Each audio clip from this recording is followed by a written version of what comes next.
optimists, if something went well, they usually interpret that as something about them that caused this positive outcome. Pessimists do the exact opposite.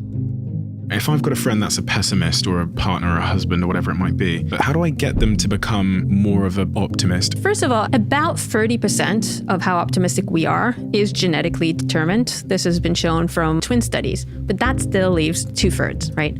I think the best studies on this comes probably from Martin Seligman, where he got people who were somewhat pessimistic, even slightly depressed. The approach that he took is to change the interpretation style. So optimists, this is what they usually do. If something happened and it went well, you sold your startup for a lot of money, you had a project and it was successful, they usually interpret that as meaning it's something about them that caused this positive outcome, right? And it is something in them that's quite permanent. Let's say my project went well because I'm a hard worker, maybe I'm intelligent or whatever. And then they say, well, if I have those skills, that means that a lot of other things are going to work well in life, right? If I'm a hard worker or if I'm good with people, that also means that I'll be a good dad, for example. When something negative happens, they tend to do the opposite. They tend to see it as circumstantial, right? This negative thing happened. Okay, so I didn't put a lot of effort in this, but not because I'm not a hard worker. I just didn't put enough effort because I was distracted by something else, or,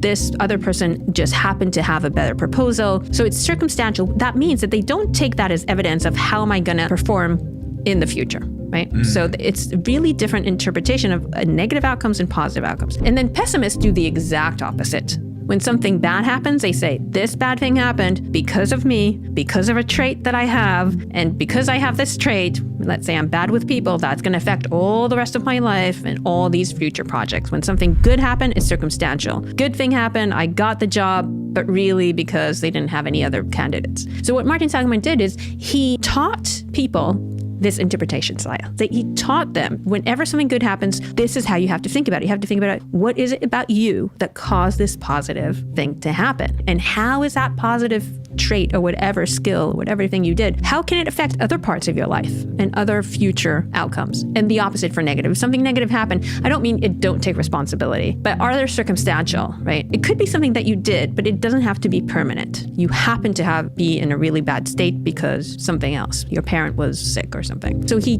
teaches them, the people, to kind of interpret this, to find these reasons for the positive and negative, and it seemed to work.